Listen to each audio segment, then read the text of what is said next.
नमस्कार, चुनावी सफर में आपका स्वागत है। और मैं आज निकल पड़ा हूँ चुनावी सफर करने के लिए महू से इंदौर की। और ये महू जो सीट है वो धार लोकसभा के अंतर्गत आती है। और लोगों का क्या कुछ मूड है इस बार लोकसभा चुनाव को लेकर, इन सभी सवालों के जवाब जो है वो जनता से जानेंगे कि क्या वो प्रत्याशी को कैसे चुनेंगे, कैसे पसंद करेंगे, और क्या जो केंद्र की योजना है वो प्रत्याशियों तक पहुंच रही है, नहीं पहुंच रही है, जो आम जनता है उनको उसका लाभ मिल रहा है या नहीं मिल रहा है। दादा, कहाँ से आप? सनावत से। हाँ, सनावत से हैं। अच्छा, लोकसभा चुनाव होना है कुछ समय में, तो जो प्रत्याशी है आपका उसको कैसे चुनेंगे आप? सर वो हमारे हिसाब से चुनेंगे। क्या देखेंगे उसमें, क्या खासियत होना चाहिए? खासियत देखेंगे कौन काम कर रहा है, क्या कर रहा है, अच्छा कर रहा है तो काम कर रहा है, उसका हम वोट देंगे उसको। अच्छा, अभी कौन है प्रत्याशी आपका? अभी तो हमारा मोदी जी है। मोदी जी को देख के वोट दूंगा? हाँ, बस काम अच्छा कर रहे हैं वो गरीब के लिए। अच्छा, क्या क्या फायदा हो गया गरीब का? फायदा क्या, 5 साल अनाज मिल रहा है, आयुष्मान कार्ड से इलाज फ्री हो रहा है इसके। अच्छा, कुछ सुधार की आवश्यकता लग रही है स्वास्थ्य के अंदर? हाँ, सुधार है ना, लाइट की व्यवस्था भी अच्छी हो गई, रोड की व्यवस्था हो गई, और क्या। और कुछ सुधार नहीं महसूस करते हैं कि स्वास्थ्य में और कुछ सुधार होना चाहिए, अस्पताल बढ़ना चाहिए, डॉक्टरों की संख्या बढ़ना चाहिए? हाँ, बढ़ना चाहिए ना, वो भी अब जीतेंगे तो करेंगे वो। अच्छा, जो वादे किए थे पिछले चुनाव में नेताओं ने, वो वादे पूरे हुए? हाँ, ये थोड़े हो गए हैं और कुछ रहे भी है तो कब करेंगे जो अब आने वाला चुनाव है उनके लिए, 10 साल कट गए, अब आएगा तो करेंगे वो। इस बार चुनाव में सवाल करेंगे उनसे कि जो वादे किए थे पूरे किए कि नहीं किए? सर समय आएगा तो करेंगे वो, पूछेंगे उनसे सवाल? हाँ, पूछ सकते हैं ना। मैम, कहाँ से आप? अच्छा, मैं आपसे एक सवाल जानना चाहूँगा कि क्या आप ये महसूस करते हैं कि रोजगार और बढ़ना चाहिए, युवाओं को रोजगार मिलना चाहिए, रोजगार की कमी महसूस करते हैं आप एज ए यूथ हैं तो? यस, वो तो करती हूँ। जरूरी है कि सरकारी सेक्टर में ही रोजगार मिले, प्राइवेट सेक्टर्स में भी बढ़ावा होना चाहिए? सबसे पहली बात, प्राइवेट में और सरकारी में जॉब तो सबको मिल जाती है, बट जो महिलाएं ऐसी हैं जो ज़्यादा पढ़ी लिखी नहीं है, उनके लिए ज़्यादा ऑप्शन नहीं है, तो उनके लिए कुछ ऐसी चीज़ निकालना चाहिए कि वो इजीली अच्छी इनकम में अच्छा पैसा कमा सकें। कुछ ऐसा काम होना चाहिए। नेताओं को लेकर क्या सोचते हैं? जो वादे करते हैं वो पूरे होते हैं, निभाते हैं उनके वादे वो? ऐसा कुछ नहीं होता है। जब वोट चाहिए रहते हैं तब बड़े बड़े वादे होते हैं, और जैसे ही वो लोग कुछ बन जाते हैं सब भूल जाते हैं, कुछ भी नहीं होता है। कहीं तो पानी नहीं आता है, नल नहीं लगते टाइम से, सड़कें खुद ही है तो खुद ही पड़ी हुई है, सब झूठ बोलते हैं। वोट लेना रहता है, सब बोल देते हो, फिर कुछ भी नहीं होता है। तो मानना है कि वोट के समय नजर आते नेता। दादा, कहाँ से आप? मैं तो दिल्ली से हूँ जी। दिल्ली से हूँ? दिल्ली से हैं। दिल्ली में तो आप पार्टी का जलजला? हाँ, उन्हीं का है। अच्छा, क्या लग रहा है कि इस बार दिल्ली के अंदर क्या परिवर्तन की उम्मीद लग रही है? दिल्ली के लिए तो मेरे को ठीक लगते हो, दिल्ली के लिए तो ठीक है।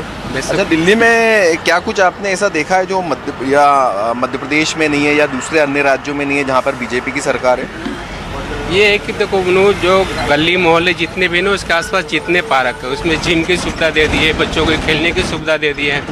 हर कॉलोनियों में उन्होंने प्राइवेट डिस्पेंसरी खोल दी है, गवर्नमेंट वाली। इसमें बच्चों को या किसी को भी बूढ़े को सबको दवाई मिल जाती है।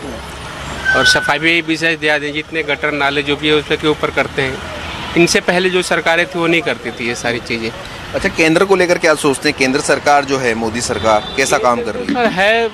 आधा सही करती है, आधा गलत करती है। जो वादे करती है वो पूरा नहीं करती है। अब सहारा में कितने लोगों का पैसा फंसा पड़ा है। उन्होंने बोला सबका पैसा मिलेगा, लेकिन आज तक किसी को कुछ नहीं मिला। अच्छा, और दूसरा, अगर हम विकास की बात करें तो क्या विकास के मुद्दे इस बार रहेंगे इस लोकसभा में? विकास का तो मुद्दा है। विकास तो जो देश के स्तर पे है वो अच्छा है, लेकिन जो राज्य के स्तर पे हो गंदा है। अच्छा, जैसे आपने बताया आप दिल्ली से हैं, तो दिल्ली में तो रोजगार की बड़ी व्यवस्थाएं, बड़ी कंपनियां हैं दिल्ली में। प्राइवेट की व्यवस्था है, गवर्नमेंट की नहीं है। और प्राइवेट सेक्टर में पैसे कम है और महंगाई ज़्यादा है। तो इस बार जो लोकसभा का आप प्रत्याशी चुनेंगे तो उसमें क्या क्वालिटी देखेंगे? तो देश को देख के ही चुनना पड़ेगा। पहले तो देश है, देश रहेगा तो हम रहेंगे। अब देश ही नहीं रहेगा तो हम कहाँ से रहेंगे? पहले देश को ही बचाया जाएगा। दादा, कहाँ से? मैं धार लोकसभा से। धार लोकसभा से हैं। अच्छा, क्या लग रहा है धार में विकास हुआ है कि नहीं? धार में मेरी उम्र 64 साल के होने जा रही, जितने भी सांसद आए वो सिर्फ अपने जेब भरते गए। मतलब अभी इलेक्शन का टाइम आया तो गांव में आएंगे, नहीं तो कभी आने का सोचा ही नहीं उन्होंने। अच्छा। क्योंकि मैं ग्रामीण एवं पंचायत विकास विभाग से रिटायर्ड हुआ, विधायकों और सांसदों को अच्छी तरह से जानता हूँ। कुछ भी नहीं करते। तो इस बार फिर से प्रत्याशी कौन सा चुनेंगे, किसको? कोई को दोनों को नहीं देंगे, नाटो को देंगे। नोटा चुनेंगे। हाँ। अच्छा, क्या लग रहा है और आपके हिसाब से क्या काम होना थे जो नहीं हुए ग्रामीण क्षेत्र में? ग्रामीण क्षेत्र में मूलभूत सुविधाएं केंद्र सेंट्रल गवर्नमेंट से जो आती है यहाँ तक, तो गांव तक तो पहुँचते ही नहीं वो। अच्छा। बिल्कुल नहीं पहुँचती है। क्या सिस्टम की गड़बड़ी है? सिस्टम नहीं, वहाँ के जो कर्मचारी है निचले स्तर के हैं, रोजगार सहायक, सचिव, पंचायत इंस्पेक्टर और सीईओ और उपयंत्री, जो वो कर लेंगे वहीं के वहीं करेंगे। जैसे उदाहरण के लिए ये 52 सीटर, ये मतलब 42 सीटर गाड़ी है, तो पीछे 42वें नंबर वालों को क्या चाहिए वो पता ही नहीं। ये प्रैक्टिकली अनुभव है मेरा। अच्छा, स्वास्थ्य की और शिक्षा की क्या कुछ व्यवस्था है धार में? धार में स्वास्थ्य की व्यवस्था तो काफ़ी अच्छी है। मतलब स्वास्थ्य कार्यकर्ता डोर टू डोर जा रहे हैं, बेचारे वो प्रयास कर रहे हैं। लेकिन हमारे धार जिले में क्या है कि रोजगार उन्मुख कम है, तो सारे मजदूर वर्ग सब बाहर चले जाते हैं गुजरात काम करने के लिए।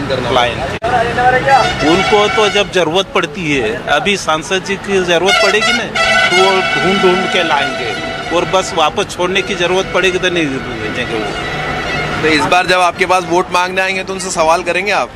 क्या सवाल करेंगे? वो सब गधे जैसे लोगों को खड़े कर दिए हैं जिनको कुछ भी नहीं आता है। अब पूर्व जो सांसद थी सावित्रीबाई, उसको कोई अकल नहीं है। लंबे समय सांसद रही हैं, लंबे समय सांसद रही हैं, उनके परिजन सांसद रहे। कई साल से, मेरा तो 62 साल का अनुभव बताता है कि वो कुछ नहीं करने वाली है। अभी भी कोई उम्मीद? कुछ नहीं करेंगे वो। अच्छा मैम, कहाँ से हैं आप? सेम साथ में ही है। अच्छा, आप एज ए यूथ हैं, क्या लग रहा है कि धार में पढ़ाई की व्यवस्था, शिक्षा की जो व्यवस्था है वो ठीक ठाक है? कॉलेजेस अच्छे हैं? अभी कॉलेजेस अच्छे हैं, पहले तो व्यवस्था नहीं थी, बट अभी ग्रोथ हो रहा है धार, तो ठीक है। अभी जो न्यू स्टूडेंट्स हैं या न्यू बच्चे ग्रोथिंग कर रहे हैं लाइफ में, तो उनके लिए बेस्ट है, ठीक है। आप प्रत्याशी को चुनने के पहले क्या मन में रहेगा, कैसा प्रत्याशी होना चाहिए, क्या सोचकर वोट करेंगे? एक्टिव होना चाहिए, हर पर्सन के लिए एक्टिव होना चाहिए, खासकर स्टूडेंट्स के लिए। तो अभी जो प्रत्याशी है वो एक्टिव है? बिल्कुल नहीं बिल्कुल नहीं, क्योंकि फिर वोट कैसे देंगे, किसको चुनने वाले हैं आप? मैं वोट ही नहीं दूंगी जी। मैं चुनूंगी ही नहीं किसी को। नहीं, वोट अमूल्य, आपके एक वोट से फर्क पड़ सकता है। हाँ, फर्क पड़ता है, मैं नोटा को दे दूंगी वोट ही। नोटा डाल। या तो काबिल ही नहीं है, उस काबिल ही नहीं है वो लोग, न सांसद है न विधायक है। तो धार के जो स्थानीय नेता हैं उनसे कहीं ना कहीं जो लोग हैं वो यहाँ पर नाराज नजर आ रहे हैं। मैम, कहाँ से हैं आप? सर मैं यहीं से हूँ, प्रॉपर राउत से। अच्छा, एक सवाल ये है कि क्या लग रहा है कि केंद्र सरकार की जो योजनाएं आती हैं यूथ तक वो पहुँचती हैं? जैसे प्रधानमंत्री रोजगार योजना हो या प्रधानमंत्री आवास योजना हो, इन योजनाओं की बात करें तो नहीं पहुँच पाती है। क्या वजह लगती है?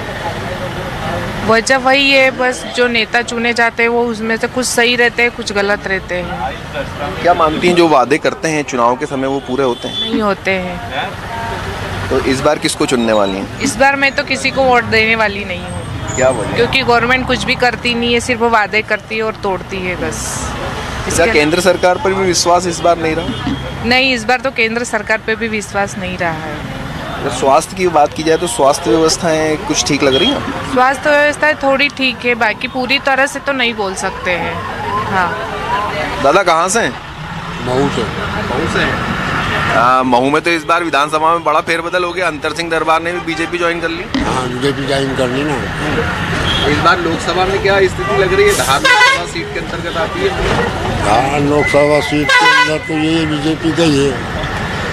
विकास हुआ है कि नहीं? कुछ नहीं होता है विकास, क्या होता है महू में? कोई विकास नहीं। तो इस बार सांसद के साथ चुनेंगे?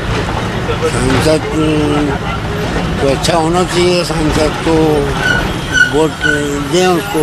किसको जिता रही महू की जनता? महू की जनता तो कांग्रेस को ही है। तो लोग जनता को चुन लेते हैं अंदर के अंदर, अंडरग्राउंड, बस उनका काम निकाल लेते हैं, वो छुट्टी। अच्छा, रोजगार की व्यवस्था है कि नहीं वहाँ पे? व्यवस्था कोई व्यवस्था नहीं, मजदूरी करता है, मजदूरी मिलती नहीं है घर पर। जितना है गांव खेड़े में 200 दे रहे तो 200 भी पूर्ति कर रहे हैं। जो पिछली बार वादे किए तो पूरे हुए नहीं, कहाँ होगा कोई भी वादे? क्या रह गया? कोई गांव खेड़े में कोई रोड नहीं है, कोई गांव में कोई खरंजा नहीं है, कोई पानी की व्यवस्था नहीं है। ट्यूबवेल लगे हैं उसमें पानी सड़क से परेशान। हाँ, मिलिए पानी सड़क से परेशान। उम्मीद है इस लोकसभा चुनाव में कि ये सब चीजें हो जाएंगी, इस बार नेता फिर आएंगे वोट मांगने। हाँ, नेता वोट मांगने तो आते हैं, वादा कर लेते हैं, वादा पूरा नहीं होता। हालांकि नेता वादे करते हैं, पूरे नहीं करते। कहाँ से हैं आप? हरदा से हैं। क्या लग रहा है इस बार हरदा में? बीजेपी।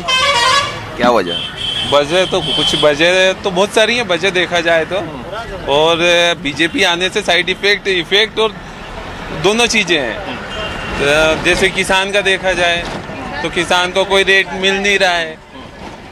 और अभी हरदा में जैसे अभी गेहूँ और चने की तुलाई चल रही है। आज से कुछ पिछले साल प्लेट कांटे से जैसे तुलाई हो रही थी, इस टाइम जो तुलाई हो रही है हाथ कांटे से हो रही है। जो मजदूर क्या करते हैं, जहाँ पैकिंग करते हैं उसमें 1-2 किलो एक्स्ट्रा ही डाल देते हैं। तो एक व्यक्ति को एक ट्राली को तुलवाने के लिए 5 व्यक्ति लग रहे हैं। ये प्रॉब्लम बहुत ज़्यादा है हरदा में। बाकी फायदे भी बीजेपी के आने से इम्प्रूवमेंट भी हुआ है, स्वास्थ्य में हुआ है, इसके अलावा ट्रांसपोर्ट में हुआ है और शिक्षा में हुआ है। और उसके साइड इफेक्ट भी बहुत सारे। हरदा में इस बार एक बहुत बड़ा हादसा हुआ था, फैक्ट्री के अंदर ब्लास्ट हुआ था, इसमें कई मजदूरों की जान गई थी। तो इस तरह की फैक्ट्रियों पर नज़र नहीं रखती है क्या वहाँ के प्रशासन? ये बड़े लेवल पे के जो अधिकारी लोग हैं ना, जो बिना किसी को पता रहता है और घूस बोल सकते हैं भ्रष्टाचार चल रहा है, तो उसका इसलिए इतना बड़ा हादसा हुआ। जब अधिकारियों ने उस पर ध्यान नहीं दिया, जबकि उसको ऑलरेडी पहले से बैन कर दिया है, उसके बाद भी अधिकारियों ने कुछ ध्यान नहीं दिया उस चीज़ को, इसलिए ब्लास्ट हुआ। बहुत सारे लोगों की जान गई। अभी तो इतना कंफर्म भी नहीं है कि कितने गए, बस न्यूज़ आ गई कि 6 लोग, बट उससे ज़्यादा लोग वहाँ उस फैक्ट्री में थे ऑलरेडी। का वहाँ पे 2000 से ज़्यादा पब्लिक थी। क्या अभी भी कोई ऐसी जानकारी लगी आपको कि कुछ लोग जो है लापता हैं, अभी तक नहीं मिल रहे हैं? ऐसी कुछ बातचीत चर्चा चल रही है हरदा में? ऐसी चर्चा बहुत चल रही। जो वहाँ पे देखने वाले थे, जो वहाँ पे वर्कर काम करने वाले थे, वो बोलते हैं कि हमारे साथी और भी थे। अब वो उनको नहीं पता वो कौन थे। ऐसा है, बहुत से लोग क्या बाहर से आ रहे थे। क्यों वहाँ पे क्या मिनिमम 500 रुपये पर डे के हिसाब से कुछ मिल रहा था, तो ज़्यादा हाइक ज़्यादा मिल रहा था। इस कारण से बाहर से मजदूर लोग आके काम करने लगे वहाँ पे, इसलिए। अच्छा, इस बार लोकसभा का प्रत्याशी कौन है आपके वहाँ से? हमारे यहाँ से डी उइके, दुर्गादास उइके सर हैं।